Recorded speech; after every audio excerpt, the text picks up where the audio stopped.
we are getting down to business. Hello you guys, welcome to another video. My name is Nayiri. If you're new here, I'm a psychiatry resident doctor in LA and I share my life as life. Today we're gonna do a little Q&A and wrapping up first year of residency kind of video. I'm gonna answer some of your questions and then I'm also going to kind of wrap up my experience as a first year resident, lessons and things like that. So let's just get into it. I don't do a lot of, I feel like this is my second maybe more sit down video kind of thing. So if you have any other topics or anything that you want me to talk about, please leave them in the comment below. They're pretty fun to do, so why not?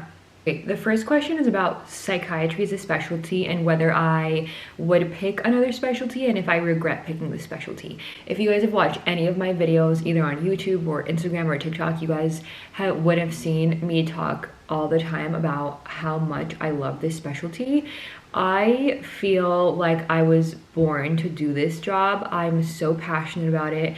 I get excited to go to work. I am interested in the topic. I love my patient population, and the thing is, your patient population can be so diverse. You can really have any patient population, but I just love the topic and I definitely would not change my specialty. I literally actually would not change my specialty for another one. If I sit and think about what other specialty I could possibly imagine myself doing, there is nothing that comes to mind.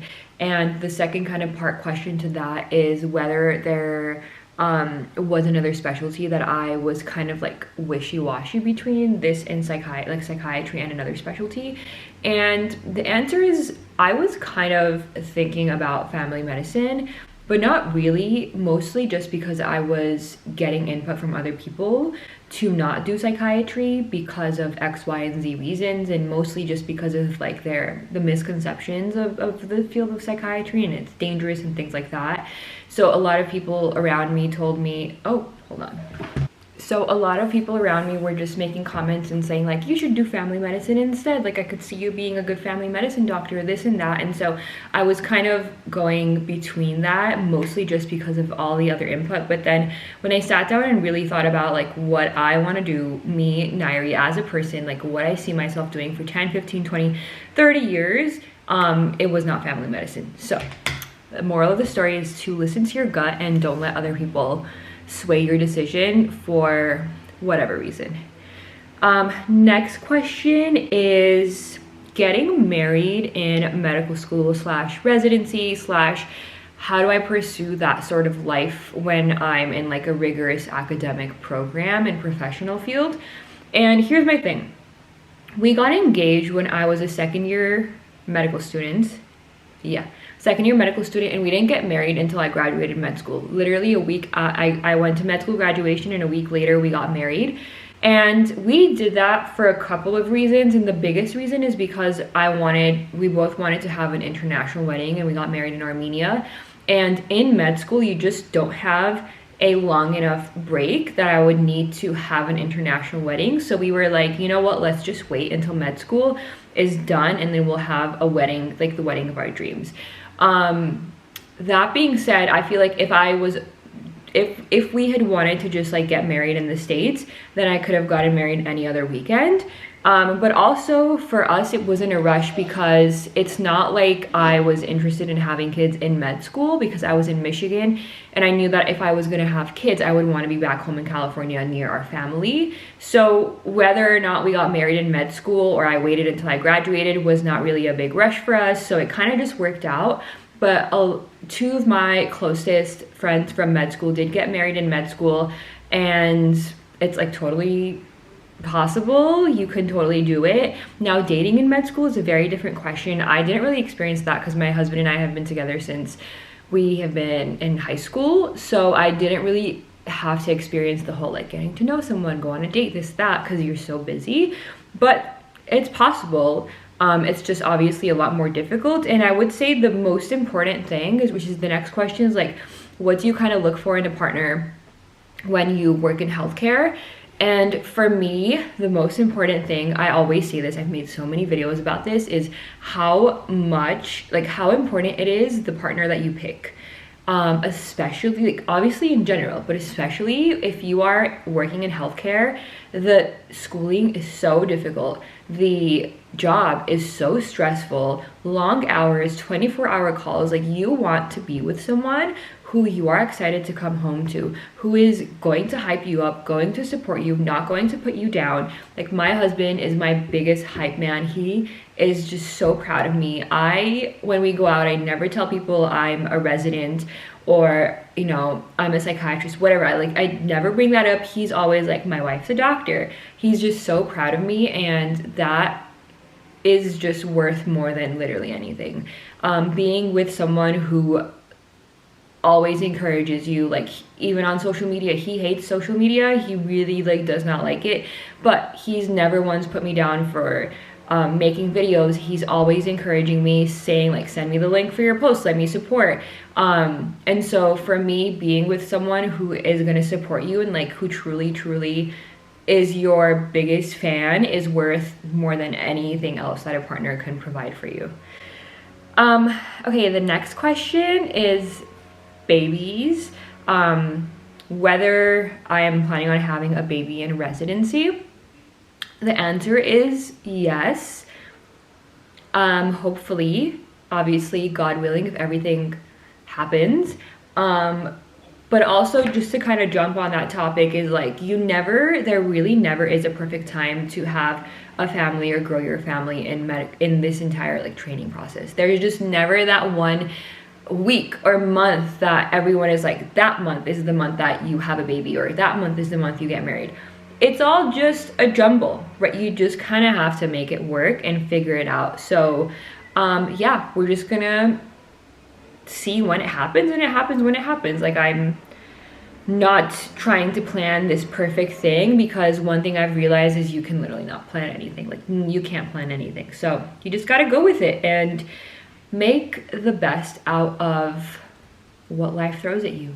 You know, one of my biggest things is, it's not really what happens to you, but it's how you respond to it, and like focusing on being grateful and realizing that I can only control my response to things, my thoughts, my actions, and not what happens to me or what people do, to like kind of help bring me some sort of peace. So that is my answer to that. Okay, my next question is about my workouts and what type of workouts I do, because you guys see I post really fun workouts. I think my workouts are so fun. And then the second, it's like, how in the world am I motivated to do any of these? Okay, first question. I go to a workout class. It's like a boutique studio, workout fitness studio, and I do workout classes. They're an hour long each. And lately I've been doing 6 a.m. workouts. It just works so perfectly. I wake up at 5:30, leave the house 5:45. I'm at the gym. I'm home by 7:15, showered. I get to work by 8. So it works really well. But my workout classes are a combination of strength and lifting, so a lot of weights, and then agility and mobility. So a lot of the classes kind of reflect like athletic training, which I love because I've been an athlete basically all my life. 10 plus years of basketball, 10 years of dance, volleyball. Like, I'm just used to that sort of movement and exercise and training, so I love it. And so and then I guess the second question to that is, how in the world do I stay motivated to do this? I'm going to be really honest. Motivation is useless. It's all about discipline. I'm a very disciplined person in every part of my life. I think it's just my personality. I'm very disciplined. And I truly cannot be myself and feel like myself if I do not have movement. So I think once you start going to whatever it is that makes you happy, you will become addicted to it in a good way. Like, there was a point in my life when I was in college that I had actual exercise addiction in an unhealthy way, but now the way my body just craves movement is a lot healthier because I can go on vacation and not work out, but I'm also like, oh my gosh, I can't wait to go back home and go to my routine and go to my gym and all that stuff. So I think finding that balance is super important. But the most important thing that you guys can take away from this one is that you need to pick whatever movement makes you happy. If you hate the type of exercise I do, don't do them. If you hate Pilates, if you hate yoga, if you hate lifting weights, whatever it is you hate, don't do it. Do whatever you like. If it's walking, great. If it's going on runs, great. If it's yoga, sure. Dancing, whatever it is that's literally going to get you off the couch and increase your heart rate, you're doing something good for you. So it's about finding something that brings you joy, because if you're doing something that every time you're excited to go there, you do the exercise and then you feel good, that entire cycle, if you keep repeating over and over again, you will start to it will get you into a routine. It will be a habit, and then like me, your body will start to crave that movement. So at first, you need a little discipline. Okay, you need discipline, you need to find what it is that works for you, and then you need to keep doing it. And once you do it enough times, it's just a habit, a good habit. So that's my answer to that. Okay, my next question. Oh gosh, what is the most difficult part of psychiatry? I have made a TikTok video about this, but I think the hardest part about psychiatry, okay, a couple of the challenges, I guess, the first one is obviously just like the topic, right? Like what you are dealing with every single day is very difficult, intense, heavy conversations that you have with multiple patients every day. You're talking about people's traumas, people's pasts, people's childhoods, people's substance abuse addictions.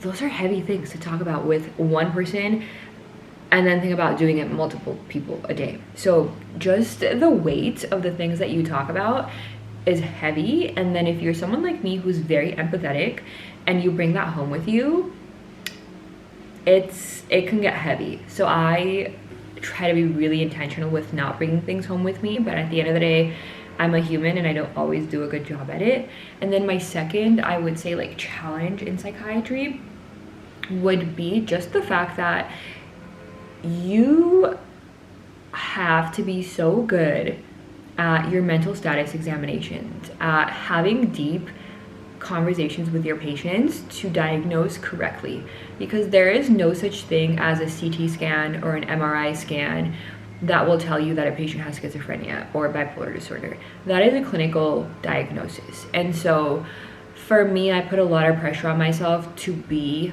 the best MRI or CT scan for my patients so that I get them the proper diagnosis and then consequently the proper medications or treatment so that they feel better, feel like they can be themselves again and do the things that they love again. And so it's really difficult because we don't have those things. Like when you go to an ER and you say your foot hurts, they do an x-ray and they see the bone's broken. We don't have those sorts of things. Obviously, we have different sorts of metrics that we follow, but it's not like, go get a scan, oh yeah, your bones are broken. No, it's not that easy. And I think that is why a lot of people say psychiatry is not only a science, but an art, because you need to build and develop that art of diagnosing.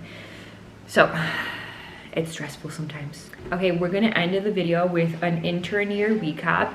If you guys don't know, first year residency is typically called intern year, even though you're not like interning. I don't know why it's called an intern year. But in 1 month, I'll be done with first year residency. I'll be a second year resident.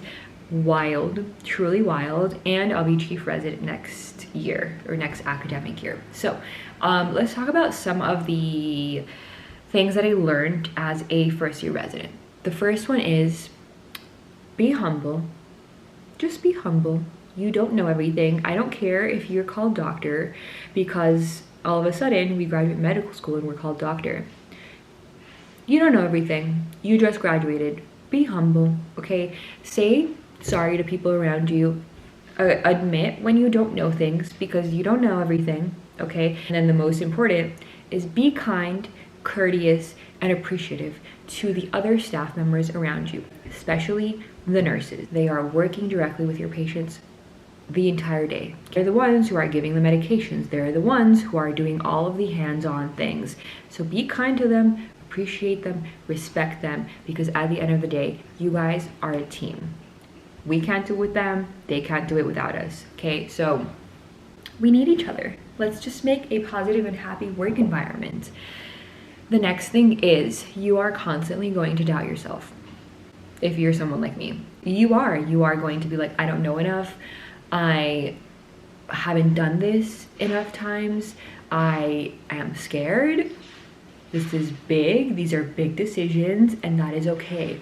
That is why it's so important to ask for help. Know when to ask for help. Don't ask about everything, okay? You need to start learning how to make decisions yourself, but you also need to learn when to ask and when to say, I don't know this enough, or is this correct?